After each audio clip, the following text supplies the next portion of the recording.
मित्रों नमस्कार। आशा है आप सभी प्रसन्न होंगे, स्वस्थ होंगे। मैं डॉक्टर हरिवंश पांडे गीता सत्संग चैनल पर आप सभी का स्वागत करते हैं। आज का विषय है ज्ञान तपसा। यह वीडियो गीता के अध्याय 4 के कर्म मोक्ष संन्यास श्रृंखला का दूसरा एपिसोड है। जो मित्र नए हों, चैनल को सब्सक्राइब कर बेल आइकन को प्रेस कर दें, लाइक शेयर कमेंट भी करें ताकि ये गोविंद वाणी जन जन तक पहुंच सके। साधक अध्याय के 9 श्लोकों को सुनने के बाद यह शंका करते हैं कि क्या जो मोक्ष मार्ग भगवान बता रहे हैं वह अभी आरंभ हुआ है। तो भगवान इस पर कहते हैं कि मोक्ष मार्ग बहुत पहले से चला आ रहा है।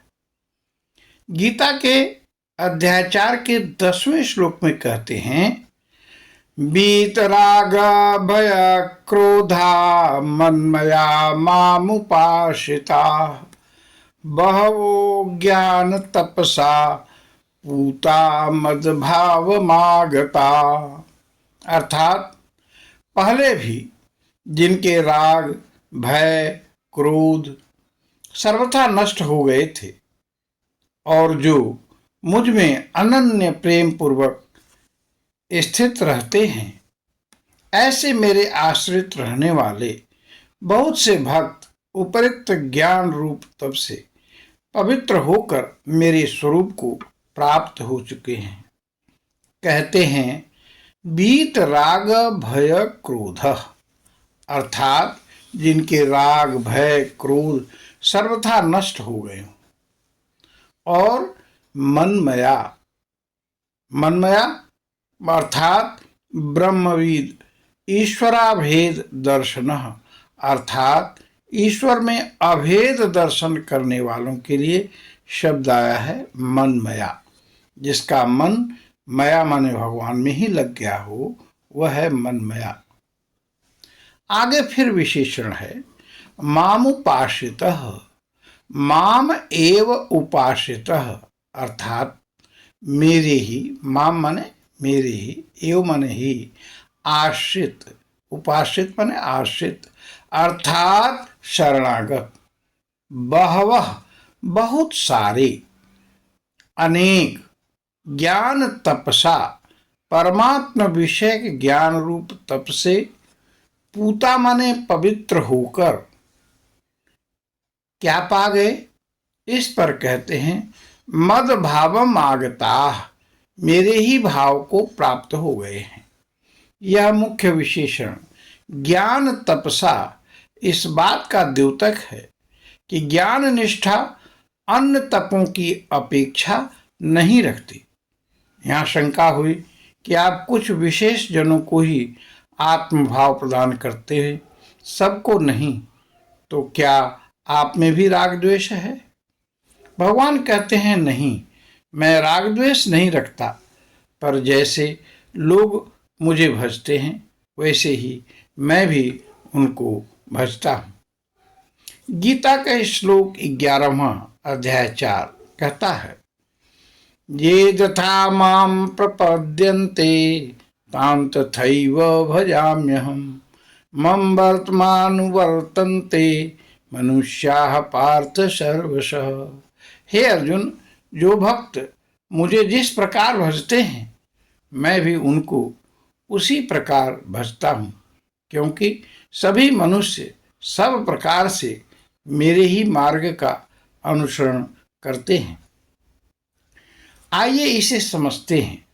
कहा गया है ये जथा, माने इसका भाव है येन प्रकारेण येन प्रयोजनेन यद फलार्थितया, अर्थात जिस प्रकार से, जिस प्रयोजन से तथा जिस फल की प्राप्ति की इच्छा से माम प्रपद्यन्ते, भक्त मुझे भजता है, ताम माने उन्हें, तथैव भजाम्यहम्, उनको वैसे ही मैं भी भजता हूँ। इसका भाव है कि अगर कोई भक्त धन चाहता है तो निश्चित ही वह मोक्ष नहीं चाहता है। तो उस पर कृपा कर धन देकर उसकी इच्छा पूर्ण करता हूँ। यशोदा की इच्छा थी कि वे मुझसे पुत्रवत प्यार करें, तो ऐसा ही हुआ, मैं उनका पुत्र हो गया। गोपियां प्रियतम के रूप में भजती हैं, तो मैं प्रियतम बन गया। उनकी इच्छा पूरी हो गई। कंस शत्रु का भाव रखता था, तो उससे शत्रु रूप में मिला। पर किसी भी रूप में मिला हूं, भला सबका ही हुआ। इसका कारण है मम वर्तमानुवर्तन्ते मनुष्याः पार्थ सर्वशः। क्योंकि हे पार्थ, मनुष्य सर्वशः यानी सब तरह से बरतते हुए मुझ ईश्वर के मार्ग का ही अनुसरण करते हैं। उदाहरण से समझते हैं, एक विद्यार्थी है, मान लीजिए वह परीक्षा की तैयारी में लगा है, तो वह तैयारी ही मेरी उपासना हो गई। उसे मैं परीक्षा में सफलता देकर संतुष्ट करता हूँ। एक किसान है, खेत में श्रम करता है, तो उसका श्रम ही मेरी उपासना हो गई, पूजा हो गई, उसे अन्न देता हूँ। मैं किसी से न तो ईर्ष्या करता हूँ, न प्रेम ही करता हूँ, समत्व में स्थित रहता हूँ। अब शंका हुई कि फिर लोग आपकी पूजा क्यों नहीं करते? कोई किसी देव की पूजा करता है, कोई किसी देव की पूजा करता है, पर ऐसा क्यों हुई? तो शंका हुई कि जब सब कार्य के अनुरूप फल देने वाले आप ही हैं, तो लोग अन्य देवता को क्यों पूजते हैं? इस पर भगवान कहते हैं कि संसारी जन जिस फल की इच्छा करते हैं, वे इस मनुष्य लोक में इंद्रादि की पूजा प्रकार से फल जल्दी प्राप्त कर लेते हैं। हालांकि उस फल का विधान मैं ही करता हूँ। साधक समझता है मैंने कुबेर को प्रसन्न कर धन पा लिया, पर धन देने का विधान मैं ही करता हूँ। कुबेर हूँ या इंद्र, सबकी शक्तियों का स्रोत तो मैं ही हूँ। इसलिए कहा गया कि किसी को भी नमस्कार करो, वह केशव को ही पहुँचता है। तो कहा कि श्लोक 12, कांक्षतः कर्मणाम सिद्धिम, कर्म से सिद्धि की इच्छा से, यजंतः इह लोक देवता। यह लोक माने इस मनुष्य लोक में, ऐसा किसी अन्य लोक में नहीं है। लोग इंद्र देव की पूजा से क्षिप्रम सिद्धि भवति कर्मजा, जल्दी से कर्म से उत्पन्न सिद्धि मिल जाती है। कहाँ मिल जाती है? मानुषे लोके, मनुष्य लोक में। मनुष्य लोक में वर्णाश्रम पद्धति में कर्मों का अधिकार है।